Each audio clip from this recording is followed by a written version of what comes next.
This is the English soundtrack from the Guyana Space Center in Kourou.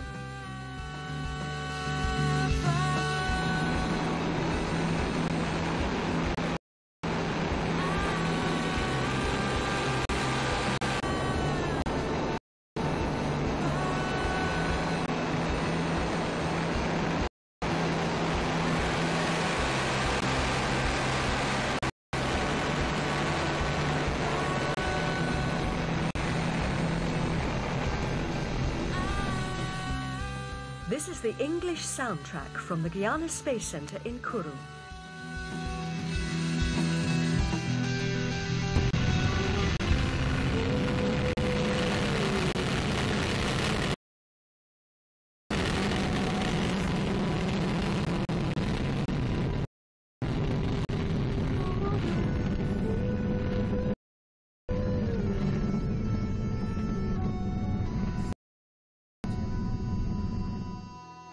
This is the English soundtrack from the Guyana Space Center in Kourou.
Greetings to all of our friends around the world, and welcome once again to Kourou, the home of the Ariane family, for today's live broadcast of ARIANESPACE flight number 247.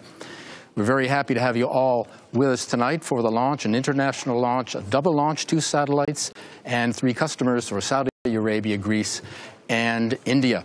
At this hour, here at the base and at the countries involved, people are gearing up for the launch, the liftoff due in just under a quarter of an hour. We are go for launch. Coming to you live, as always, from the Jupiter Mission Control Center here in the heart of the space base. We want to take a look outside for a first look and a closer look at the launch vehicle. If you're unfamiliar with Ariane 5, she's the reliable workhorse, the senior member of the Ariane family, designed for heavier launches and, like tonight, dual launches. She stands 51 meters tall. She's in 2 parts. They call them composites here, a lower composite and an upper one. The lower including the main stage and the 2 boosters. The upper composite consisting of the 2 satellites and the vehicle equipment bay where the computers are. We'll be describing each in turn as it is functioning. The 2 satellites there, the heaviest, usually separated first. That is the case tonight. Tonight it's HS4 SGS-1, or to use its longer name, Saudi Geostationary Satellite 1, Helisat 4. You'll hear both used tonight. In the upper berth, 6.5 tons. The lower deck, GSAT 31, due to be separated at plus 42 minutes. With us tonight, as usual, is ARIANESPACE's Chief Executive, Stefan Israel. We have time for a few questions. Good evening, Stephen. Good evening. Good to see you. Won't keep you too long. Just a few questions. The first question, it's the first launch of the year. What makes it special? Yes, so the year really begins tonight with the first launch of Ariane 5. We will make 5 Ariane 5 this year, and tonight we will deliver for 2 key customers for ARIANESPACE. In upper position, we will deliver for Arabsat. This is the 11th launch we do for Arabsat, with 2 end operators, which are CACT in Saudi Arabia and Elasat in Greece and Cyprus. And in a lower position, we will deliver for the Indian Space Agency. It is ISRO, and it is the 23rd satellite we are going to orbit for ISRO. So tonight we have 2 good partners and friends on board on Ariane 5. And 2 old friends. Yes. Yes. Now, can you describe the mission for us? Maybe give people some facts and figures that we can remember. Yes. So, you know, we have transferred the launcher on the launch pad yesterday. During all day, we have made the final operation. We have filled the main stage, the upper stage. We have checked that all systems were green. And in a few minutes, at 6:01, we are going to lift off. You know that the liftoff occurs 7 seconds after the initiation of the Vulcan. The mission is going to last 42 minutes. We will first separate on the upper position SGS-1 and Elasat 4 after 27 minutes, and then after 42 minutes we will separate GSAT 31. 31, right. You mentioned that we have double launches tonight. Is it fair to say that the double launch has become the Ariane 5 trademark? We can say that this is absolutely the art of Ariane 5 mission. We have delivered many other missions. We have delivered Bepi Colombo. We have delivered Galileo last year. But it is true that year after year we have delivered a lot of dual launch, and we have this specificity. In one launch we make 2 missions, which is quite interesting for the customers. Okay, last question, if you don't mind. We're coming off a big year. What do you see for this year? So this year, you know that we target up to 12 launches from the CSG with our current family of launchers. Among them, 5 Ariane 5s, and we will have some Soyuz and some Vega. So it will be absolutely a big year also from CSG this year. Super. Stefan Israel, many thanks. Very clear as always. Stefan is going to take his place in what we call the fishbowl behind us, and he'll be back, of course, at the end of the mission. We are going to stay in Jupiter and present some of the key players who make the mission happen, the dramatis personae, if you will.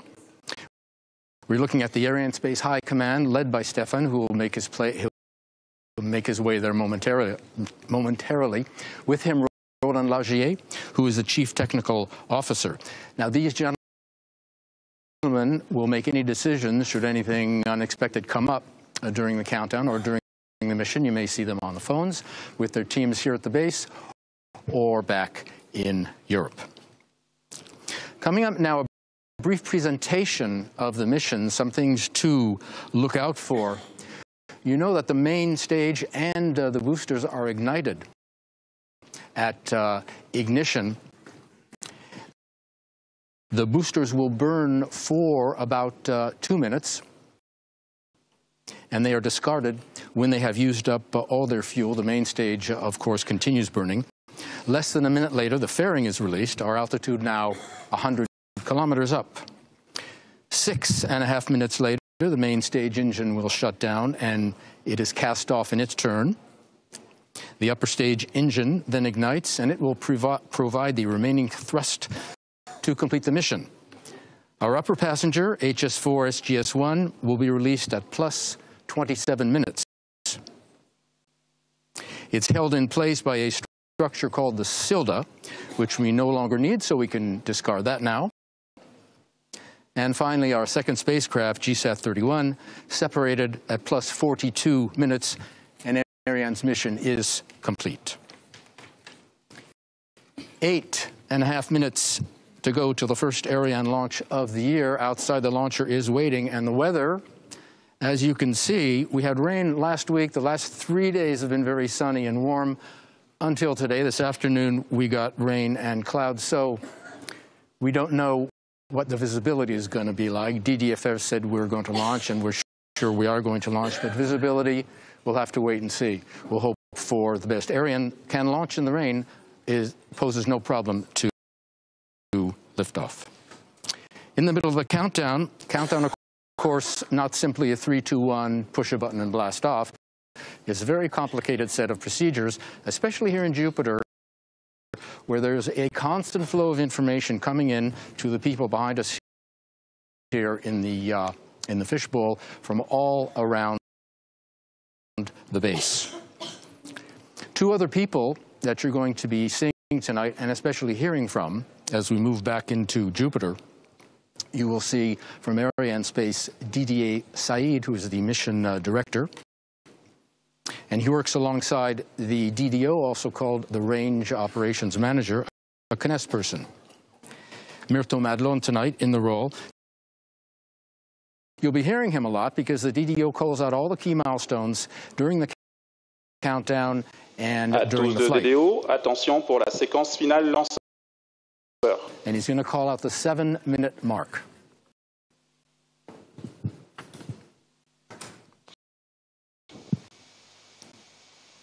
Top, H0 moins 7 minutes.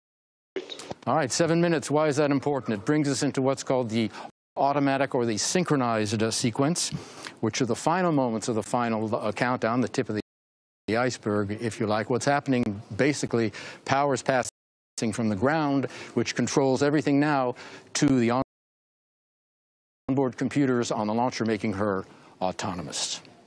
All right, you know everything. Our stage is set. We'll go for launch. I'm going to make my way up to the broadcast booth, and while I'm doing that, take a look at a film on the launcher campaign to see how Ariane is put together.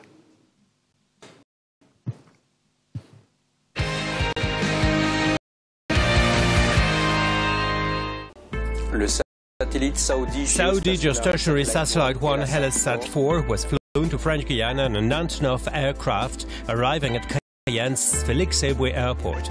It was then transported by road from Cayenne to the European spaceport in Kourou. Saudi Geostationary Satellite 1 HellasSat-4 was installed in the S5C South facility in order to begin the preparation phase.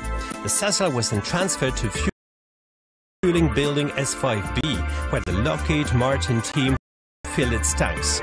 The GSAT-31 satellite was also flown to French Guiana on an Antonov aircraft, arriving at Cayenne's Félix-Éboué airport. It was then transported to the spaceport along with all allied equipment and placed in the S5C North facility for preparation. The satellite was then transferred to fueling building S5A, where the ISRO team filled its tanks. Combined operations involving Saudi Geostationary Satellite 1 HellasSat-4 and the launch vehicle began at D-11 in the S5B building with the integration of the satellite on its flight adapter. After assembly of the launch vehicle and checks on the electrical and propulsion systems, it was placed in secure standby on December 17th, then transferred to the final assembly building on January 17th. Combined satellite launch vehicle operations were initiated on January 21st. The satellites were assembled on the launch vehicle and all launch vehicle systems placed in flight configuration. The satellite was then transferred to the final assembly building to be integrated on the Scylla structure, placed under the fairing and integrated the launch vehicle with the upper composite.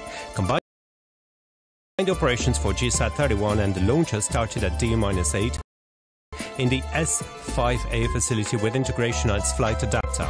The satellite was then transferred to the final assembly building to be directly mated onto the launch vehicle and encapsulated with the upper composite at D-6. Since D-6, the two payloads have been subjected to health checks and battery charging. Saudi Geostationary Satellite 1 HellasSat-4 and GSAT-31 are now both on top of the launch vehicle and standing by for the final countdown.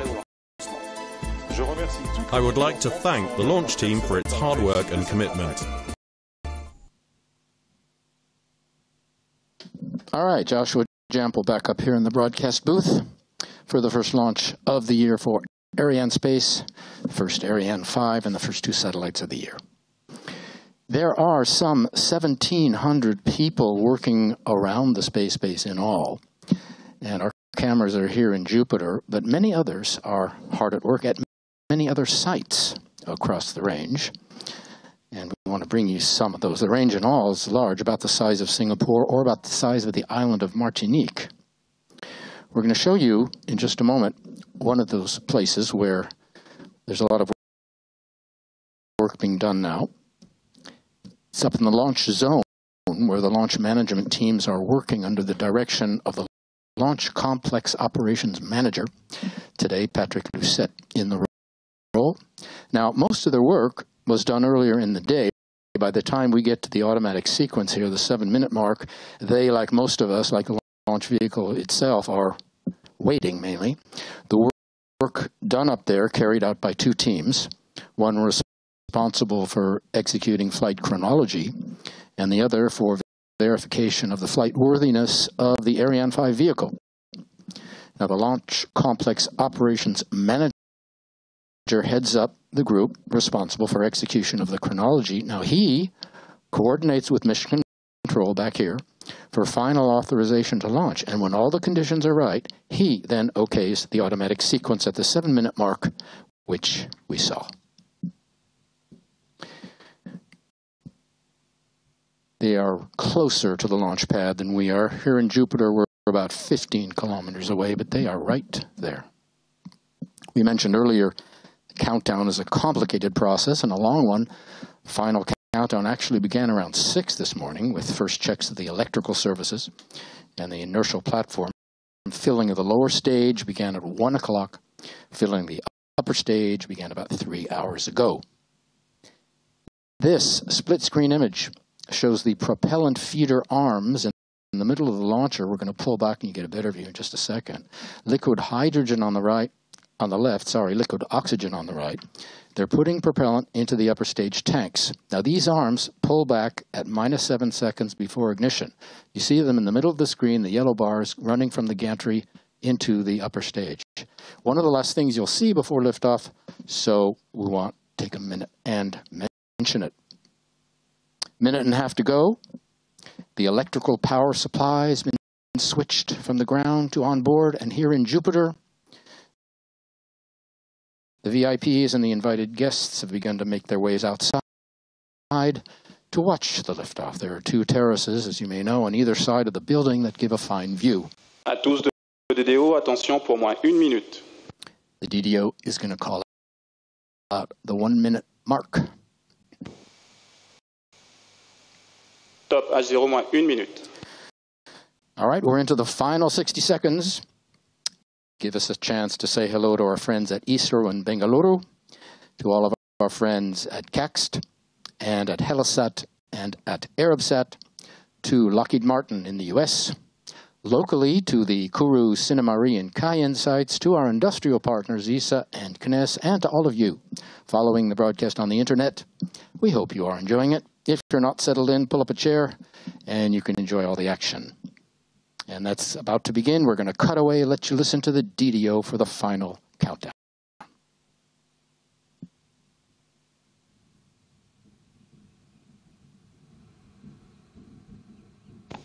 À tous de DDO, attention pour le décompte final. 10, 9, 8, 7, 6, 5, 4, 3, 2, 1, top.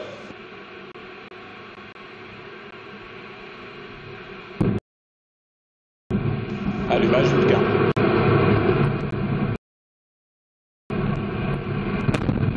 Allumage des EAP, décollage Ariane VA 247.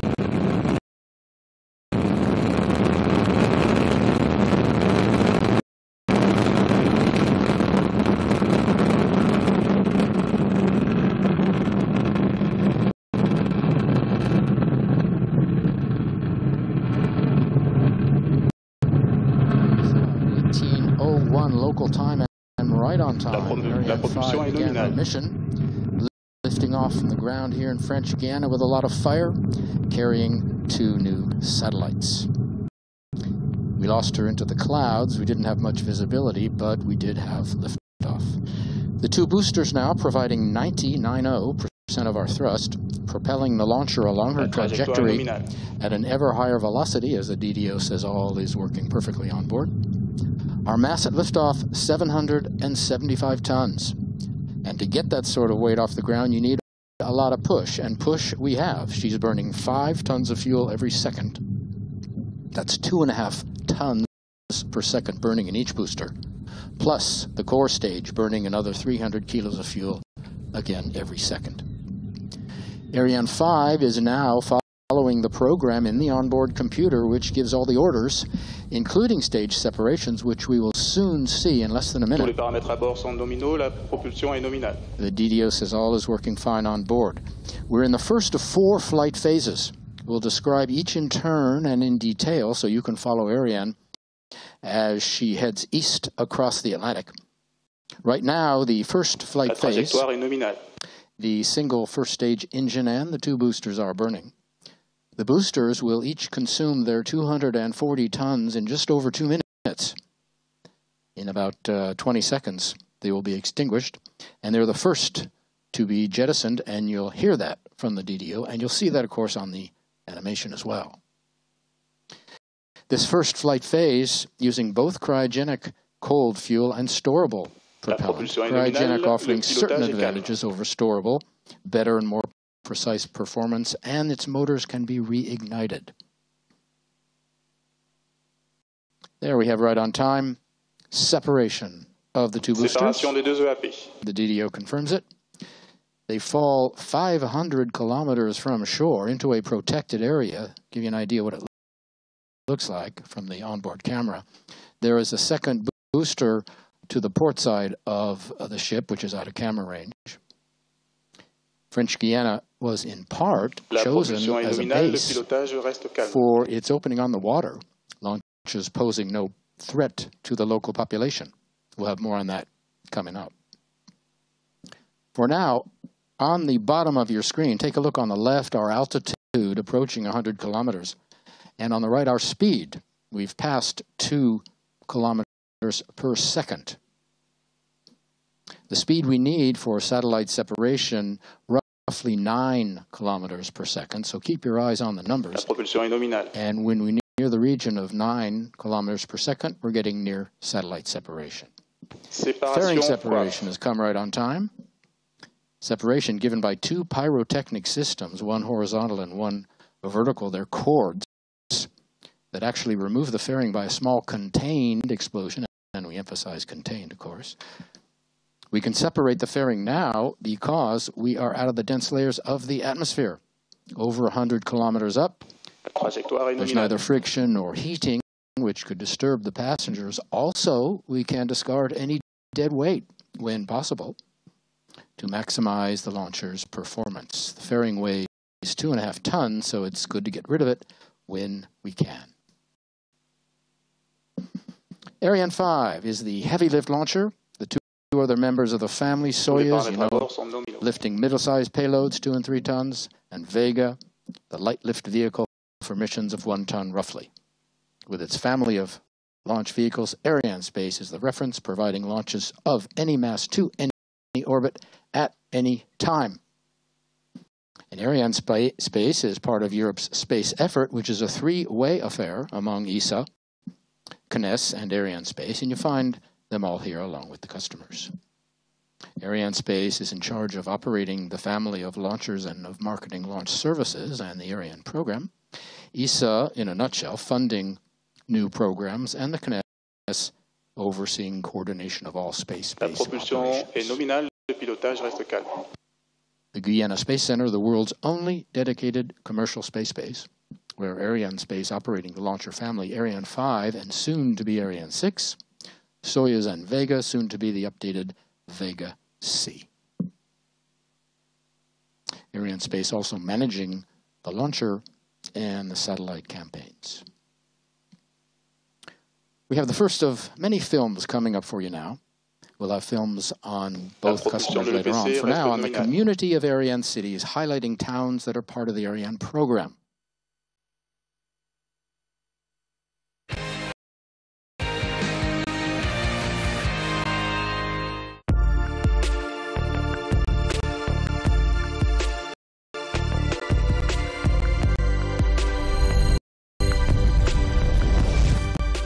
En 2019 se cumplen 500 años de la primera expedición de la Vuelta al Mundo que partió de Sevilla, esa Vuelta al Mundo de Magallanes y Elcano. Entonces Sevilla era la capital económica del mundo. El próximo año, 2019, a la presidencia de la Comunidad de Ciudades Ariane la ostentará la ciudad de Sevilla. Es una enorme oportunidad y también un orgullo el centrar el interés de todo el sector aeroespacial en nuestra ciudad. Desde 2012 pertenecemos a la Comunidad de Ciudades Ariane y en ella hemos trabajado con otras ciudades para intentar que la inversión pública y privada haga del sector aeroespacial uno de nuestros motores de la economía. Para nosotros la oportunidad de esta presidencia de la Comunidad de Ciudades Ariane tiene también su broche de oro con la celebración de un Consejo de Ministros de la Agencia Espacial Europea en nuestra ciudad, en donde además se van a discutir importantes inversiones para los próximos años en este sector. Estoy convencido de que los debates que se produzcan, las reflexiones sobre la financiación y los modelos de inversión para estos proyectos van a hacer de Sevilla, sin duda, el centro de la atención mundial en la industria aeroespacial.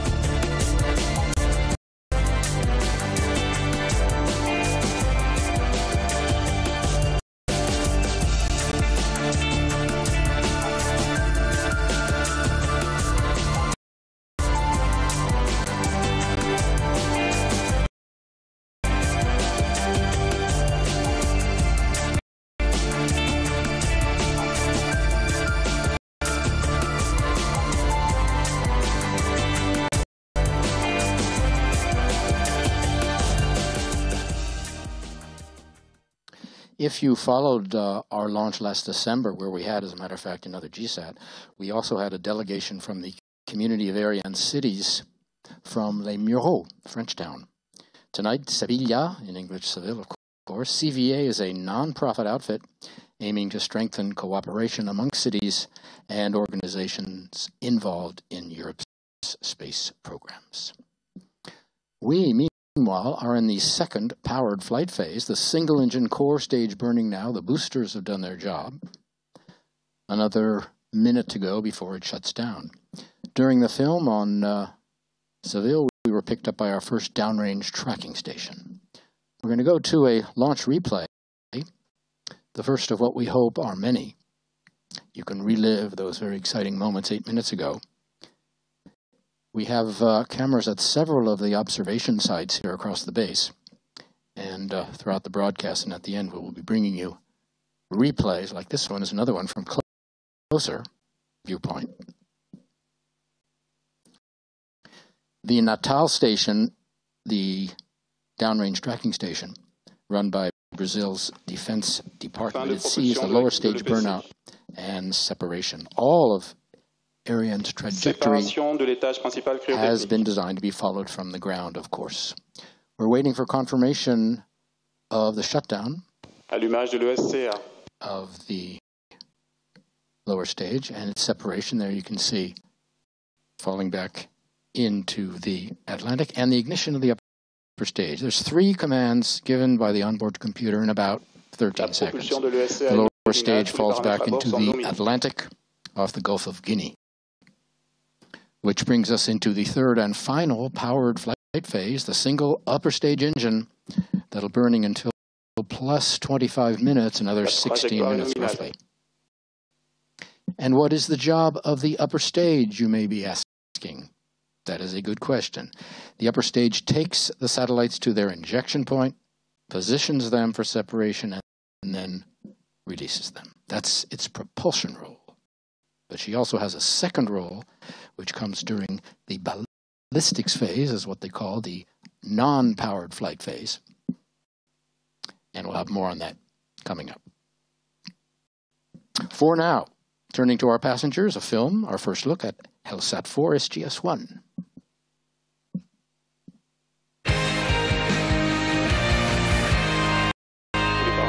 Regarding in particular Saudi Geostationary Satellite 1 HELSAT 4, ARIANESPACE is proud for having been selected by Arabsat in 2015 to launch this satellite, which has been manufactured by Lockheed Martin based on a modernized, well-known A2100 bus. The satellite will be located at 39° east orbital location.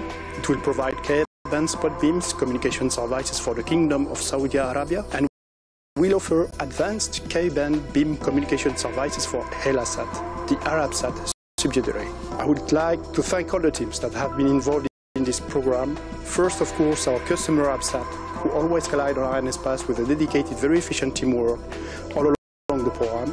Secondly, CAXT and HELSAT teams, who were always proactive and helpful during this smooth campaign and also in resolving issues when needed. And finally, Lockheed Martin, who always contributed with very constructive approaches and experienced, dedicated team. ARIANESPACE has been serving the Mideast since 1985, when it launched Arabsat 1A, the region's very first satellite. ARIANESPACE also orbited the first satellites for Egypt, 1998, Libya, 2007, the United Arab Emirates in 2011, and Qatar in 2013. HS4 SGS-1 is the 11th Arabsat launched by ARIANESPACE and the 22nd to be orbited for the Mideast. Another look now for more on the satellite.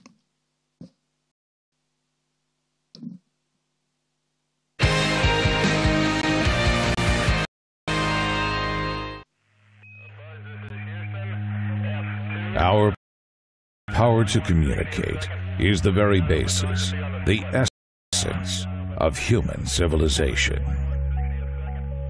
Satellites unlock the ability to reliably connect from across the most remote places, transforming our understanding of the world and the way we live, work, and cooperate on a global scale. From the ancient times, Greece and Cyprus were the bridge of civilizations and the crossroads of trade between Middle East, Africa, and Europe. Our ambition is HELASAT to play this role, to be the window and the step of Middle East and Africa to Europe. HELASAT 4 is a powerful addition to our network and a major milestone to our business plan. It brings new capacity that will enable our existing and new customers to unlock growth opportunities in broadcasting, mobility, and private data networks. HELASAT 4 will be placed in our orbital slot at 39 degrees east. The goal is to complement the extensive coverage of HELASAT 3, our latest satellite, which was launched 19 months ago, and provide in-orbit backup solutions to our customers. Our vision is to offer high-quality, cost-effective satellite service that will enable our customers to grow their business in the most remote areas. HELASAT 4 is the largest commercial satellite that Lockheed Martin built to date. It has electrical propulsion with high-performance electrical propellers and powered by the noble gas engine. It features 20 kilowatt sun burners and a weight mass of more than 6 tons, achieving a lifetime of more than 20 years. HELASAT 4 will be launched by Ariane 5 in VA247 ARIANESPACE mission, keeping the great experience the company had from the launch of HELASAT 3 back in 2017. The satellite covers Europe, Middle East, and South Africa with KU and KA payload.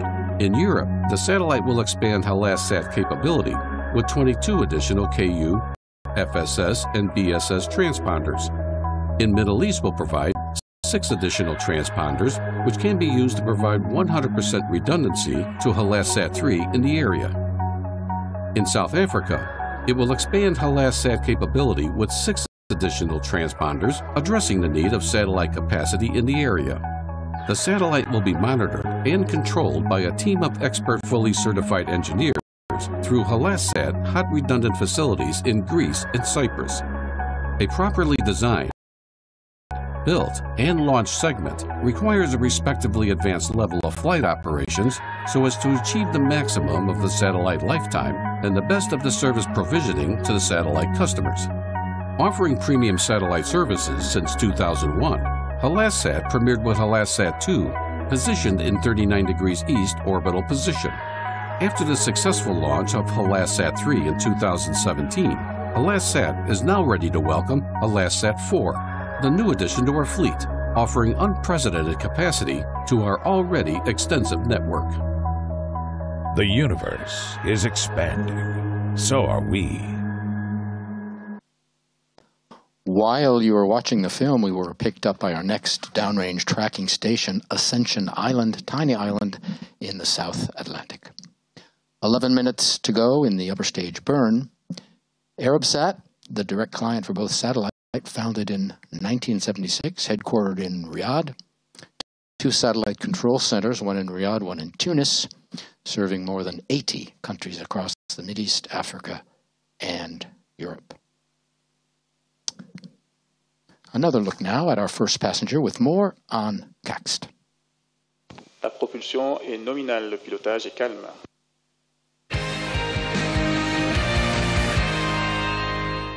King Abdulaziz City for Science and Technology, CAXT, is keen in investing in the technology of the future, which led to the creation of the Advanced Research Program. The program consists of several joint centers of excellence with prestigious U.S. academic and industrial entities, including MIT, Stanford, Caltech, University of California, Berkeley, and Boeing. Each center has been created to cover a strategic domain of interest that is vital to the development and prosperity of the kingdom, such as the energy, water, mobility, and health domains. Energy has always been critical to Saudi Arabia. Roaring growth in domestic oil consumption imposes challenges in finding other means of producing efficient energy. Saudi Arabia is the largest country in the world with no natural bodies of water. It is now beginning to feel the impact of rapidly rising water demand, which requires innovating in new water technologies. The kingdom has capitalized on its massive fossil fuel resources by successfully building a petrochemical powerhouse that is recognized worldwide. With this edge, it is crucial to keep up with the evolution in this field by innovating in advanced material and manufacturing. Rapidly evolving technologies, along with demographic and economic changes, are expected to alter the healthcare system worldwide. This demands an extensive effort to advance health technologies. The population of Saudi Arabia is growing rapidly. Major Saudi cities face increasingly severe traffic congestion and accidents and deteriorating air quality. Developing new smart mobility solutions in the kingdom is crucial to reduce these effects.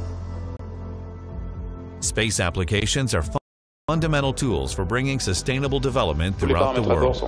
Saudi Arabia is investing in space and astronautics technologies to strengthen its position in telecommunications, disaster management, agriculture, environmental protection, and natural resource management. Saudi Arabia is taking the challenge of finding innovative methods to produce fresh food to its citizens in a place that has scarce freshwater resources. Information and communication technology is the new source of economic growth and development around the world. Nowadays, ICT is almost an essential enabler of all other domains. Every human-made system begins and ends with the environment. The harsh desert environment of Saudi Arabia demands that engineered systems be especially resilient to survive such conditions.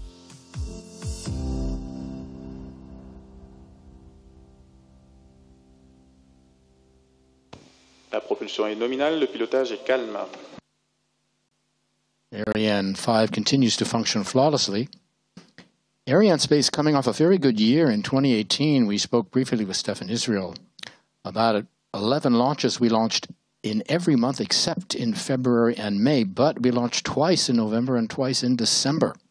11 launches, 4 double launches, telecom satellites, navigation, space science, Earth observation. Satellites went to geostationary transfer orbit and sun synchronous orbit. When I said ARIANESPACE flies to all orbits, I meant it. Next up, a second film on our second passenger, this time on the prime contractor Lockheed Martin.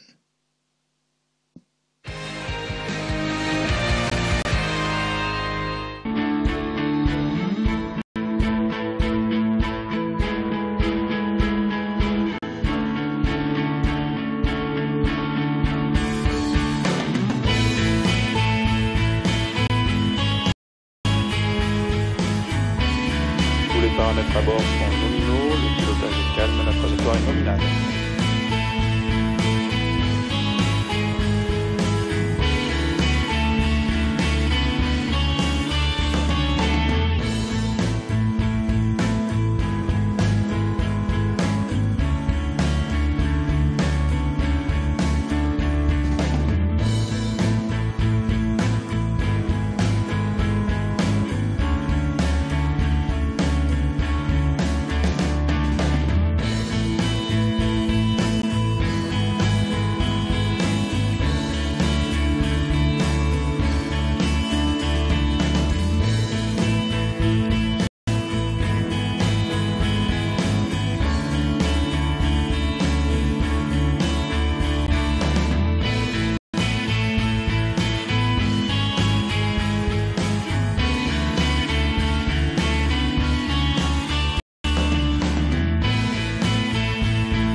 La propulsion est nominale.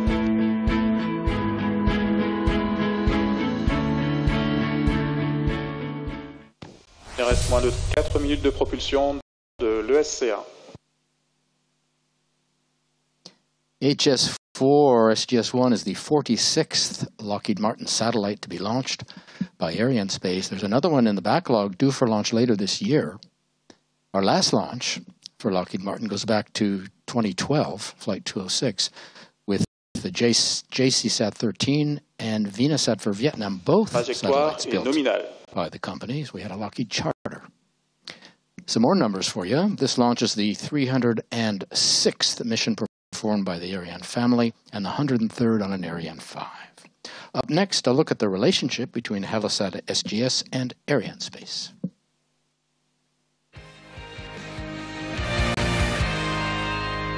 I'm pleased to welcome this first Ariane 5 commercial launch of the year with on board 2 passengers. Saudi Geostationary Satellite 1 et la Sat 4 as upper passenger, a conductor for CACST and HELASAT operators, along with GSAT 31 as lower passenger for ISRO. The Saudi Geostationary Satellite, SGS-1, is the national satellite provides secure satellite communication on the Ka band for the government of Saudi Arabia. It provides 35 gigabit per second. It has the coverage of the Middle East, Europe, North Africa, and as well as a Ku band payload for the HELASAT subsidiary of Arabsat. SGS-1 is a satellite that comes out of the alliance of the agreement between CACST, Arabsat, who jointly contracted Lockheed Martin to build 2 geostationary satellites. CACST is honored that it can provide the satellite in the name of Saudi Arabia thanks to the support of the custodian of Tuliham Mosque and King Salman and the overseeing of the Crown Prince, who made the visit and monitored their manufacturing activities and wrote a precious word above the highest cloud, a sign of a new era of a new Saudi satellite on the geostationary orbit at 36,000 kilometers. Acquisition de la télémesure par la station de Malindi au previously Kenya. launched by CACST on the lower Earth orbit. I would like to thank His Highness Dr. Turki Al Saud, former president of CACST, and chairman and president of CACST, Mr. Khalid Al Faleh. The HELASAT payload will provide KU coverage over Europe, Middle East and South Africa. It will provide extensive redundancy and backup capacities to further secure DTH networks and customer base and provide competitive advantage to its customers in Europe and other areas. We envision HELASAT 4 to provide additional capacities for HD, 4K and free-to-air channels, which will guarantee additional room for our existing and new customers to grow. Following the transfer orbit injection of the satellite, the Lockheed Martin Control Center in Colorado will begin the orbit raising operations with the support of Arabsat, CACST and HELASAT engineering teams to bring the satellite into the geostationary position of 39 degrees east. With the completion of the in-orbit raising operations and the in-orbit test, the HELASAT SCC will assume the on-station operations and they will operate the spacecraft for the upcoming 23 years of orbital maneuver life. We had a very accommodating and smooth launch campaign thanks to a team from CACST, Technia, Arabsat and Lockheed Martin. It has been a prosperous journey and I would like to thank the Lockheed Martin team, the Ariane team, the Arabsat and CACST Technia teams for their support and excellent collaboration. I would like to thank my team, the HELASAT team, for the excellent job they did. We are grateful for the cooperation and the service provided by ARIANESPACE. I wish a long life to Saudi Geostationary Satellite 1 et la Sat 4. During the film, we were picked up by our last downrange tracking station. It's in Malindi in Kenya, and it will see the upper stage burnout and satellite separations. We are coming up on extinction of the upper stage engine. In just a few seconds, you will hear the DDO confirm that. Extinction de l'étage supérieur cryotechnique. DDO has confirmed it. You'll see the nozzle shutting down on the animation. And we are into the final flight phase, non-powered.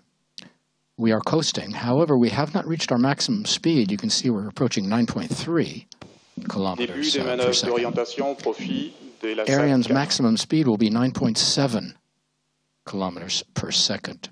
After that, you'll begin to see her slow down. When she separates the first passenger in just about 2 minutes, her speed will be down to 9.4 kilometers per second, roughly. When she releases the Silda, that's the carrying structure for the second passenger, at plus 29 minutes, she'll be flying at 8.7 kilometers per second. And finally, when she separates GSAT 31 at plus 42 minutes, her speed will be down to under 7 kilometers per second. With the power shut down, not only do you see our speed start to drop, but we are moving into a new coasting phase. It's the last flight phase, the only one not powered, as we mentioned. Just a minute to go until separation of our first passenger. The time we have is plus 27:14, just in about a minute. And it's always a HELASAT 4 SGS-1 coming in about 6 or 7 seconds, and you will hear the DDO confirm it.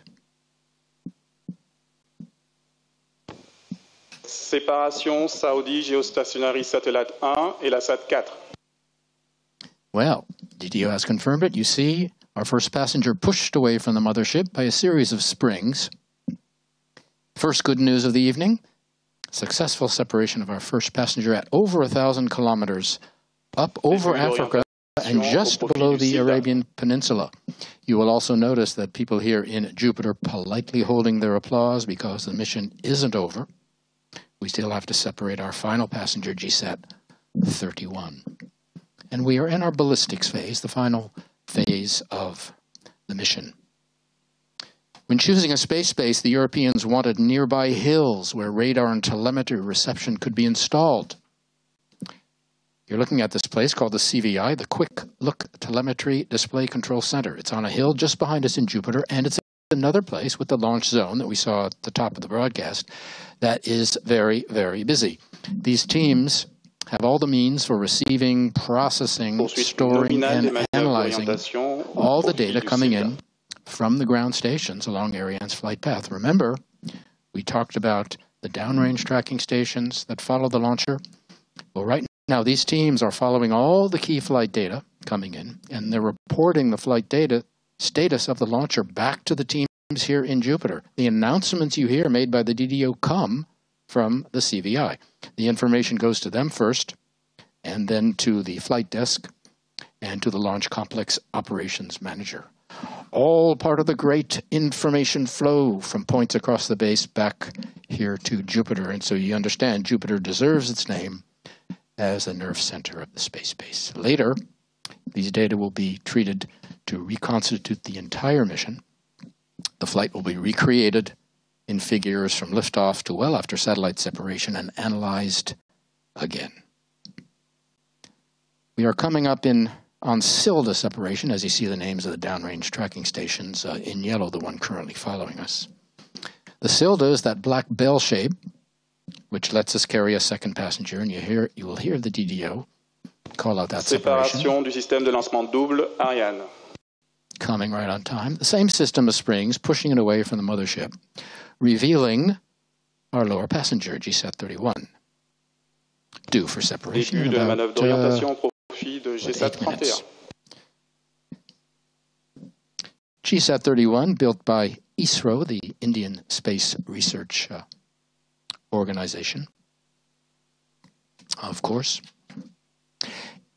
We mentioned Ariane 5, known for its double launches. She's the only commercial launcher capable of lifting 2 heavy satellites, and we've done hundreds.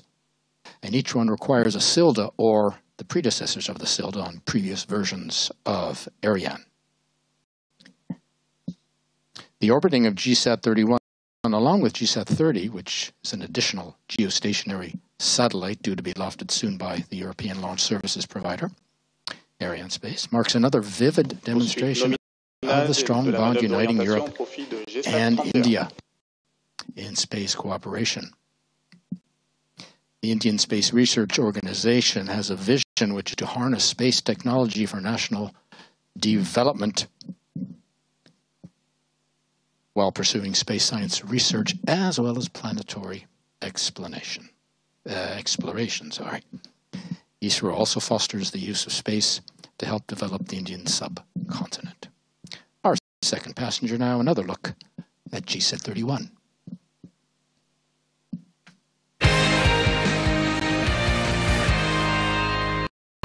Please let me introduce GSAT 31, one of the 2 satellites to be launched by Ariane 5 flight VA247.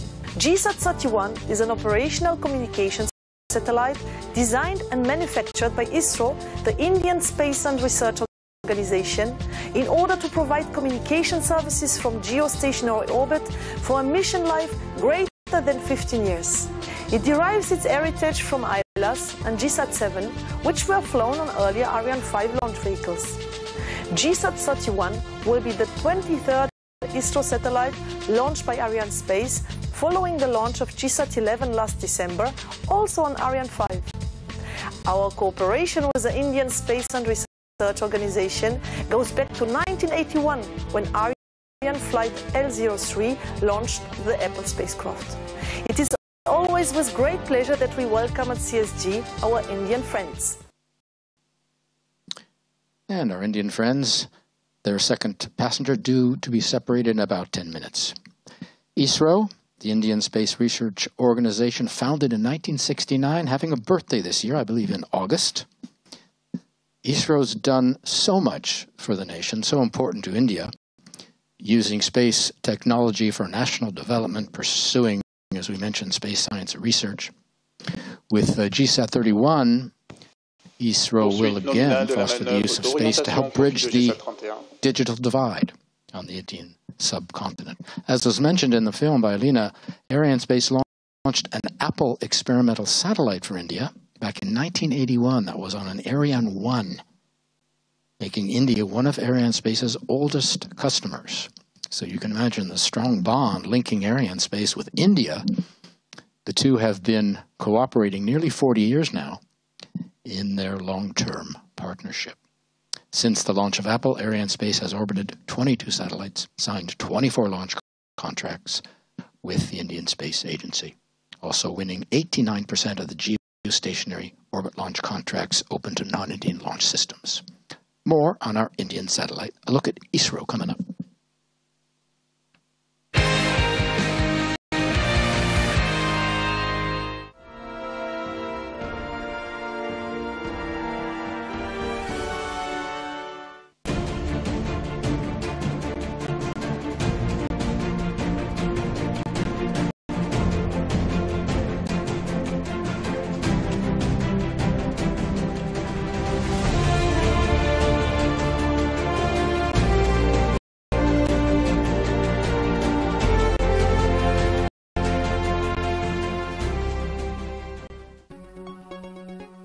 Communication plays a very important role in the overall societal development.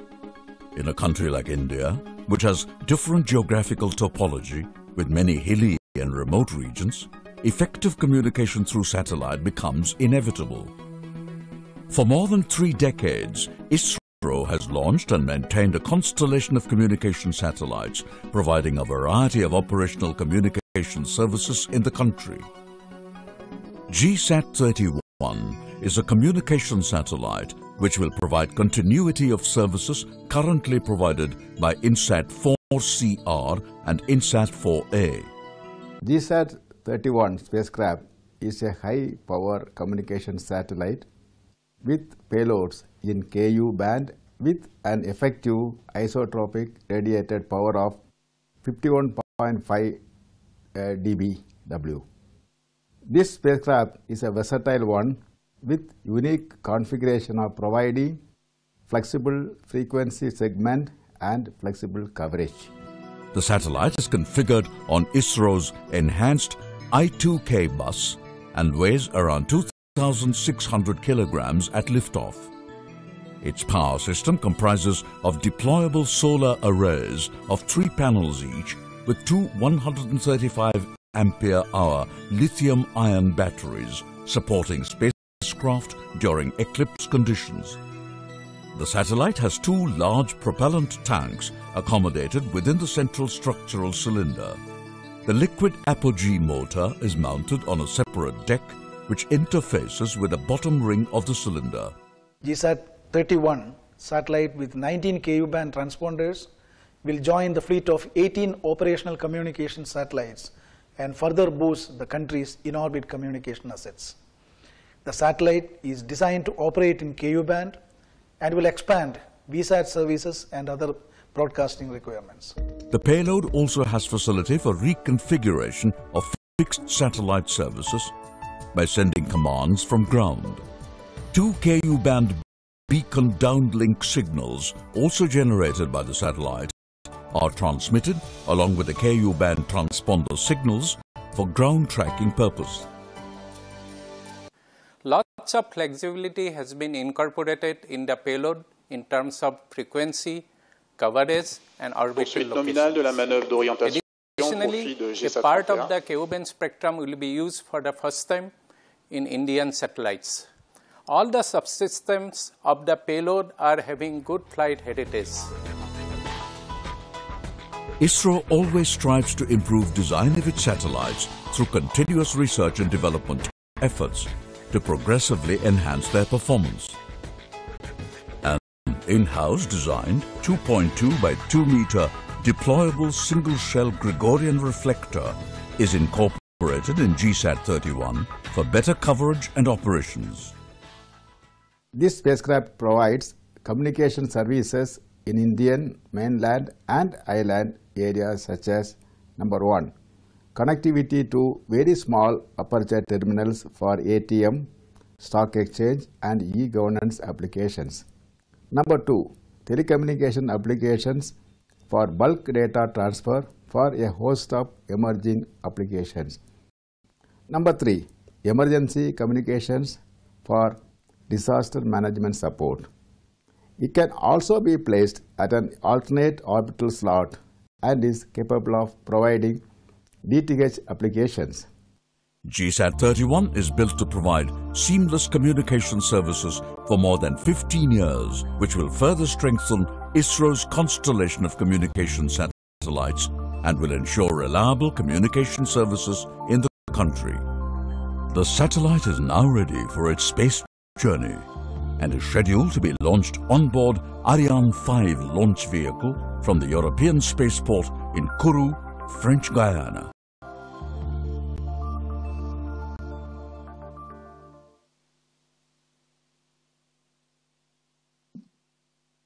Four minutes to go until separation of GSAT-31, so don't anybody go anywhere. We want to mention that there has been a slight loss of telemetry signal today. It's quite normal, not a problem, but it is an interesting process. Sometimes it happens. The ground stations suffer a brief blackout due to the launcher's position. Again, quite normal. It happens usually between stations. Tonight there was a brief loss of signal, 50 seconds, between Natal's loss of the signal and Ascension Island's acquisition of it. And there was another 4-second loss, very tiny one, between the Gabon station in Libreville, their loss of the signal, and the acquisition by the Malindi station, Gabon, of course, on the east coast, and Malindi on the west coast of Africa. Again, quite normal. We don't lose the information.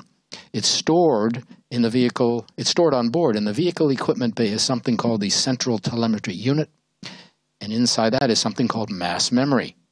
The exact times and duration of the signal loss are programmed in the vehicle equipment bay, and the telemetry unit is programmed to record the data it would normally be sending down to the stations on the ground. Our final film coming up on the relationship between ARIANESPACE and ISRO.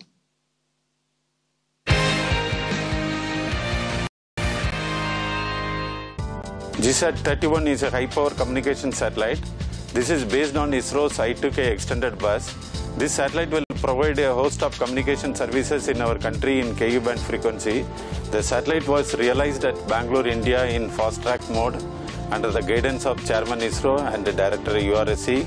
The realization of this satellite was possible due to immense support given by Team ISRO.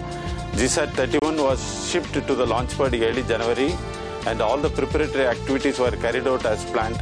Our long-standing relations with ARIANESPACE have ensured smooth, event-free operations at the launch pad. The place and the facilities here are similar to our spaceport at Sriharikota. Followed by the launch and successful injection of GSAT-31 by Ariane 5, the solar panels will be deployed and the orbit rising maneuvers will be carried out by Master Control Facility in India. Subsequent to this, in-orbit test will be initiated and the satellite will be made available to the users at the earliest. I wish all the best to GSAT-31 and the teams involved in the launch. 1 minute to go until separation of our lower passenger. We talked about the long and fruitful cooperation between ISRO and ARIANESPACE. ISRO satellites have flown on all versions of the Ariane, 1, 2, 3, 4, and 5. French Guiana may be 7,000 kilometers from Paris, but it is very important for Europe. The Guyana Space Center offering an independent access to space, vital for Europe strategically. You see the Jupiter mission controller in two parts, the invited guests and the VIP is on one side of the glass, and the operational people on the other, inside what we call the fishbowl. All these posts there have a backup as well. The Guyana Space Center, Europe's spaceport, certified ISO 14001 in 2004, which means its activities meet the international environment standards. We're launching from the CSG, where we have been launching for 50 years. And during those 5 decades, we've launched more than half the telecommunication satellites in operation today. Waiting for confirmation from the DDO on separation of our lower passenger. Séparation GSAT 31. And there you have the final good news. And you heard the applause from people here in Jupiter, handshakes all around, champagne forthcoming, as Ariane 5 delivers to the smiling faces her second passenger, GSAT 31, over the Indian Ocean, not far from the Indian subcontinent, and the station at Hassan on the west coast in Karnataka state will get the signal first. So from the rather focused, concentrated minutes just a moment ago, you can see the change here in Jupiter. Very buoyant all across the Space Center and at all the points and posts where people are following the launcher and the satellites. Work now just beginning, or soon will be, at the different ground stations for both GSAT and Telesat SGS, and at all the other sites around the world where the satellite's first maneuvers are being monitored. We are waiting now for the traditional post-separation speeches. The podium is being set up. We will be hearing from Stefan Israel of ARIANESPACE, Badr Al-Suwaidan of KAXT, Dr. Sivan from ISRO, Guy Budelschis from Lockheed Martin, and Christodolos Propopatas of Hellasat. Some of these people seated on the VIP side of Jupiter here, but Stefan Israel, of course, working on the inside there, and will shortly be making his way out to join us on this side of the glass. So a very big night for India, for Saudi Arabia, for Greece, for all of our customers and all of our friends around the world. Congratulations all around.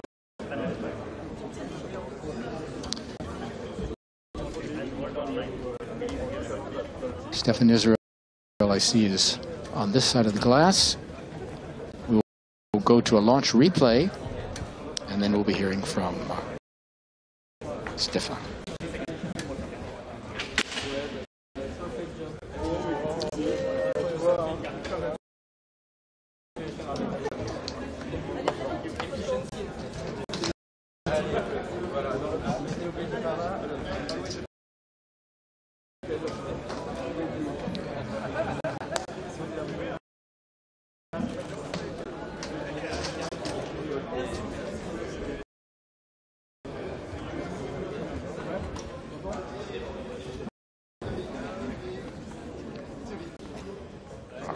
Our series of replays from the different sites. Stefan Israel's making his way to the podium. He will begin the sequence of post-launch speeches. I think he's waiting for the cameras to be ready. There are some people who are shaking hands, and Stefan Israel waiting very politely for his chance at the microphone.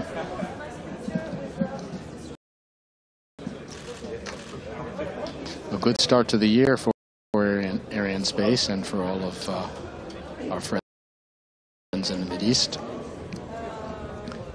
2 new satellites, 3 customers,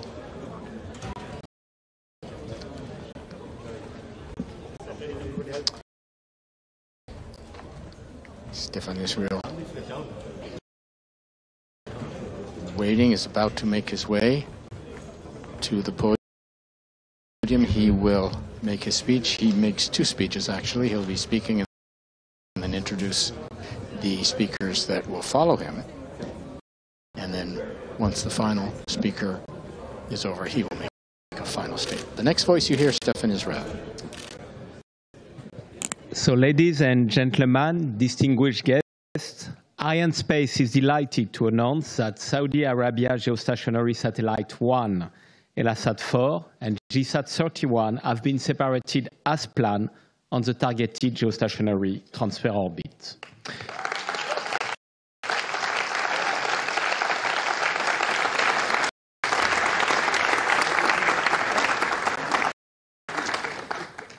For the first Ariane 5 launch of the year, our heavyweight vehicle has once more performed flawlessly. Congratulations to all.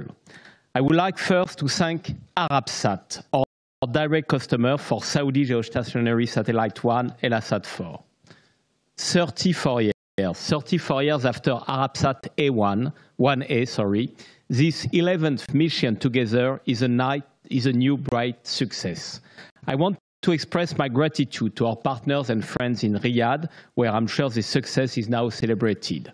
Notably, I want to thank Arabsat CEO Khalid Balkeyur for his trust and his friendship. Saudi Geostationary Satellite 1, ELASAT 4, will provide capacity for two operators. First, King Abdulaziz City for Science and Technology, CAXT, which will operate SGS-1. Thanks to the director of Saudi Geostationary Program, Dr. Bader Al-Suwaidan, for being with us here tonight in CSG. Second, ELASAT, which will operate ELASAT 4. With this payload, the Mediterranean operator, who we partnered with in 2017 for the launch of ELASAT 3, will provide services for Europe and South Africa. I want to thank its CEO, Christodoulos Protopapas, who is with us tonight. I want also to celebrate the presence of key people tonight with us. We have the Cyprus Minister of Transport, Communications and Works, Mrs. Vasiliki Anastasiatou, as well as the Greek General Secretary of Post and Telecommunications, Mr. Vasilios Magklaras. Last but not least, I want to congratulate our longtime US partner, Lockheed Martin, and Mr. Guy Buttelschilds, who is VP Communication Satellite in Lockheed Martin. So for Lockheed Martin, it's a comeback after a few years not with us in CSG, and it is the 46th satellite we have orbited for Lockheed Martin, and we have one more in our backlog to deliver this year. After having celebrated our partnership with Arabsat, I wish now to celebrate our partnership with the Indian Space Agency, ISRO. ARIANESPACE is ISRO that is honored that ISRO has entrusted Ariane 5 for 2 launches back-to-back. You know that at the end of last year, we have delivered to orbit GSAT 11. It is the most powerful satellite of ISRO. And now we are very happy to start 2011 with GSAT 2019, with GSAT 31. We celebrate tonight the 23rd successful mission together, and it was remembered in our broadcast. The first mission we did together was April. It was the 3rd launch of Ariane in 1981. For such an amazing collaboration, as well as for the successful manufacturing and delivery of GSAT 31, I want to deeply thank ISRO and congratulate ISRO. For sure, I have a special thought for ISRO chairman, Dr. Sivan, who is watching this launch from Bangalore. And I want also to celebrate Mr. Pandian, who is with us tonight and who is director of the SDSC. We will also have the pleasure to welcome ISRO for another launch this year with GSAT 30, which is still in our backlog, and it will be a second launch for ISRO in 2019. With this first launch of the year, we celebrate Ariane's 40th birthday. You know that the first Ariane was launched the 24 December 1979. And Ariane 5 reasserts tonight its leading position on the geostationary market. Indeed, tonight's launch has started a series of up to 5 Ariane 5 ECA dual launches in 2019, and there will be all dedicated to global commercial customers in dual launches. So I want to congratulate all our partners who played their part in this new success. ESA for sure, and all the member states of the Ariane program whose support is essential. Speaking about our European footprint, I would like to mention the delegation from the city of Sevilla, which holds the 2019 presidency of the Community of Ariane Cities. I want also to thank Ariane Group, Ariane 5 Prime and first shareholder of ARIANESPACE. We have today with us tonight André Hubert Roussel. André Hubert has taken over the position of Alain Charmeau after many years of success for Alain, and we are very proud and happy to welcome André Hubert with us tonight in the Jupiter room. I want to celebrate CNES as well, Ariane 5 Design Authority and our daily partner here in CSG. And I wish also to say a word for all the employees of the launch basis for their flexibility and their capacity to deliver in due time. Of course, I would like to pay my tribute to all my ARIANESPACE colleagues. It is the first success of the year, and we are now waiting for at least 11 more. I would like now to welcome to the stage our customers and partners. Thank you very much.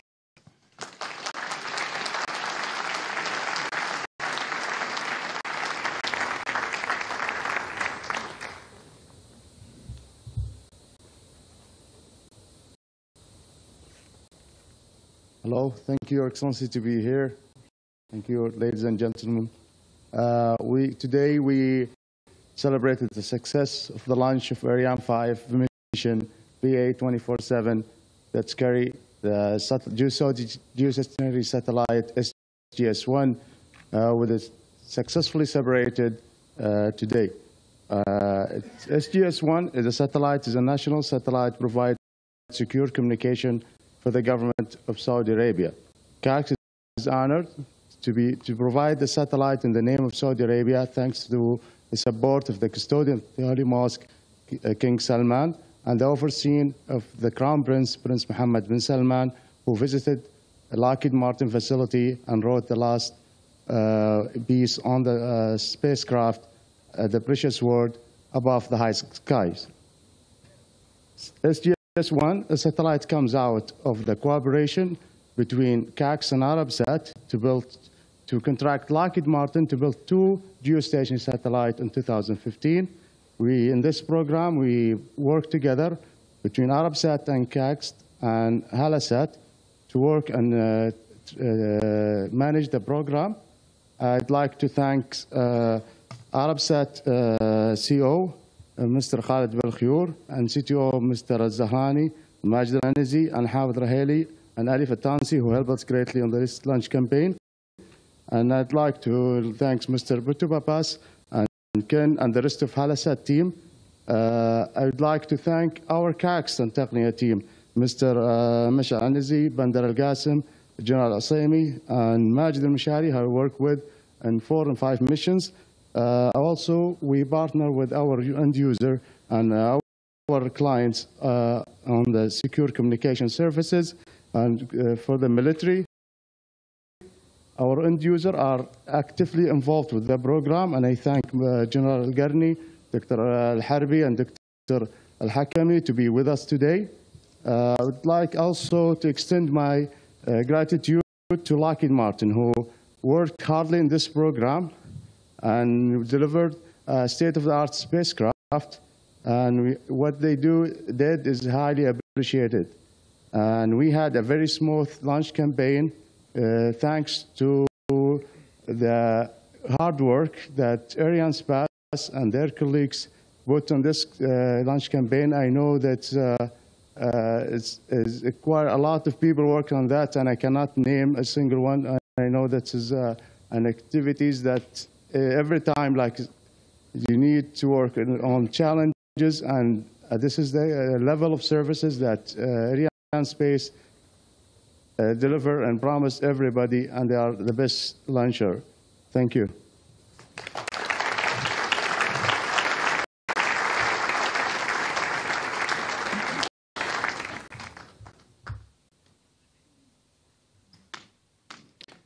From my side, as representing the HELASAT, I would like to thank the Greek and Cypriot government for their generous support. I would like to thank the Minister of Transport of Cyprus and the Secretary General of Telecommunications and Post of Greece for their presence in this very special moment and special moments of our company in Guru. I would like also to thank Minister Nikos Papas for their personal support to HELASAT project. I would like also to thank the chairman, the members of the board of directors of Arabsat and the management of Arabsat for their generous support. Our chairman, Dr. Omar Alaida, and the board of directors of HELASAT for their support to this project and for their generous support also to the management of HELASAT. I would like also to thank the board of directors and the management of CACT, and especially the former president of CACT, Prince Dr. Turki, and also the board of directors and management of TACNIA Space, General Abdullah Halosami, for their very, very harmonic cooperation we had until now, and we expect to have for the next 23 years of operations of the joint satellite. I would like also to thank Mr. Roussel for the special, for the first, and congratulate for the first successful launch of year 2019, and my friend Stefan Israel and his team for this excellent job, and also Guy and the team of Lockheed Martin. Give my regards to Lisa, my friend Lisa in Denver, and also regards to the team, the joint team of engineers in Denver who took over the satellite right now. And also, I have to pay our tribute to the engineering team, the joint engineering team of HELASAT, Arabsat, and CACT, who worked together for 4 years for this very special project, and then deliver with Lockheed Martin a state-of-the-art and a very innovative spacecraft in space. Now, in my capacity as chairman of the Hellenic Space Agency, I would like to welcome the establishment of the Saudi Space Agency in Saudi Arabia and congratulate His Royal Highness Prince Sultan bin Salman for his nomination as chairman of the Saudi Space Agency. Thank you very much, and we will be in touch for the next 23 years. Thank you.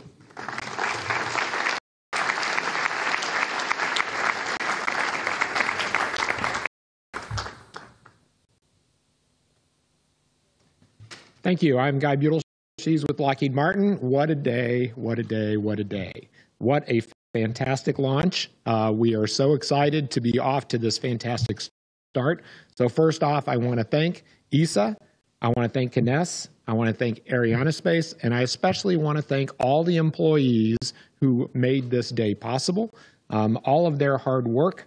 And it is such a delight to be here finally and ready to start our mission and move forward to supporting our customer. This is a very big day for Lockheed Martin. This is our first LM-21 launch. This is our new upgraded communication satellite platform and carries a variety of technologies which make this the largest and most powerful commercial communication satellite that we've ever built for our customers, and we're very excited to be delivering that to them. And so I want to also thank all of the engineers, both at Lockheed Martin and our customer and their contractors and everybody who's been part of this 4-year journey to get the spacecraft built, designed, tested, and delivered. And then I also want to thank our customers for allowing us to be part of their team. So for CAXT, for TACNIA, for ArabSat, and for Helisat, very excited to be part of your journey. And I especially am gratified because this just really reinforces the very strong relationship that we have with Saudi Arabia, with Greece, and with Cyprus. And so we still have a long night ahead for us. So the launch vehicle's job is done, but we are going to be acquiring our spacecraft and then starting to get health and telemetry, configuring it, deploying our solar arrays, and doing a variety of tasks to get it ready to move out to its orbital position and start its 23-year service to our customers. Thank you, thank you, thank you.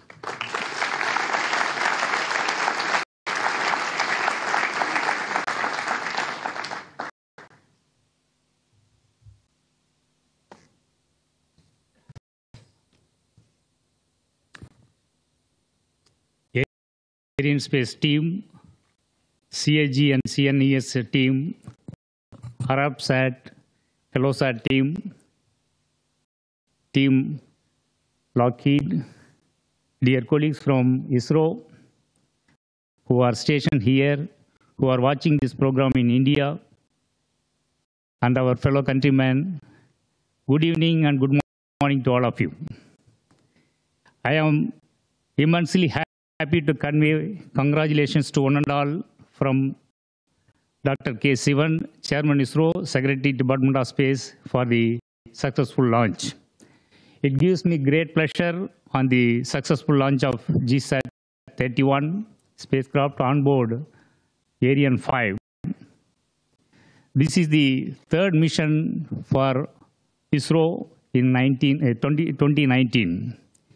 Congratulations to ARIANESPACE on the successful launch and precise injection of the satellite into the orbit. Congratulations to our co-passenger teams for their successful satellite launch. The relationship between ISRO and ARIANESPACE is more than 50 years old. We started our relationship by launching our Apple in their Ariane 1 sometime in 1981. Since then, the relationship and bonding is growing very strongly with mutual understanding and trust. Coming to French and Indian relationship is very strong in science and technology area.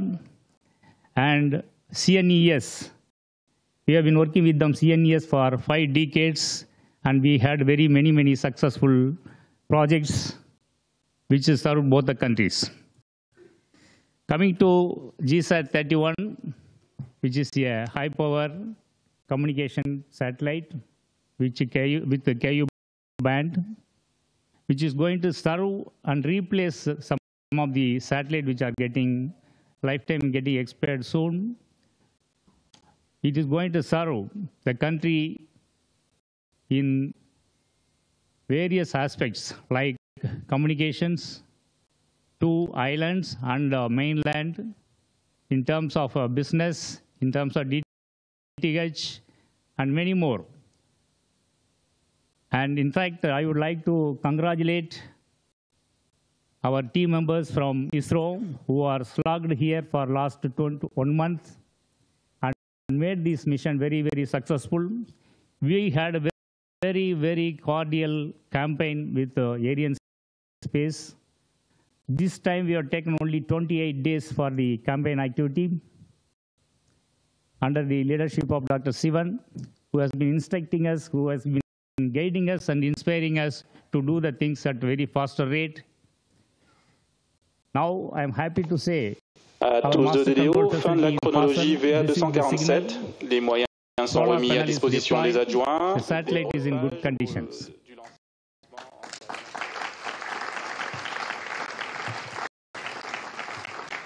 This moment marks joyous culmination of the successful launch campaign. However, I believe every end has got a new beginning. We have got many launch vehicle and missions in our hand. And soon we'll be getting back to French Guiana sometime in June, July to launch GSAT 30. At this juncture, let me thank ARIANESPACE and all the contributing agencies for the wonderful support and wish them all the best. Thank you.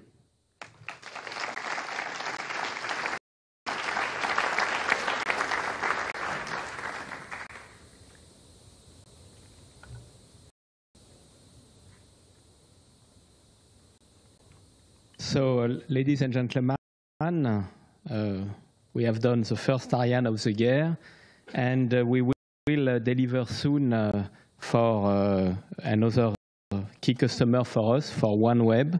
It will be with Soyuz. The targeted day for this launch is 22nd of February. We will confirm it more formally in the coming days, but this will be our second launch of the year, and it will be with Soyuz. So now enjoy the evening, and again, thanks to our customers. Thank you so much.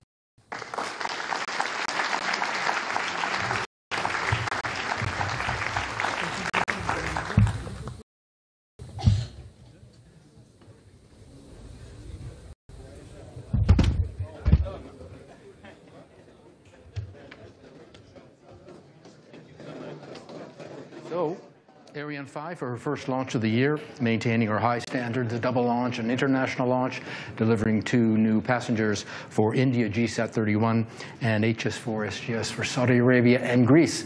These 2 new birds winging their way to their final orbital slots, where they will eventually be bringing new telecom services to homes and businesses across the regions. And ARIANESPACE, very proud and happy, of course, to help these nations achieve their ambitions in space. So it's a very exciting evening for all of us, and we're glad you could share it with us. You can see that we are ending the broadcast with our broadcast team here, who are still hard at work bringing you the final sound and images of the broadcast.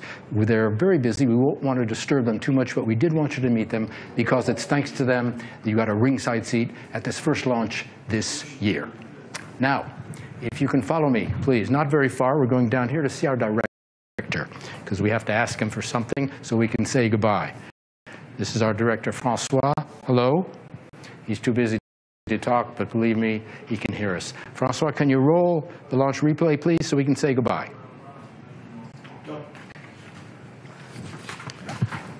And over these final pictures of ARIANESPACE's first launch this year, we will bid you good evening. ARIANESPACE getting the year off to a good start, orbiting satellites for India, Saudi Arabia, and Greece. So that'll do it for us from Kourou. On behalf of everyone here at Europe's spaceport, Joshua Jampel with the broadcast team saying thank you for being with us. We hope you enjoyed it, and we look forward to being with you next time. Goodbye, everybody.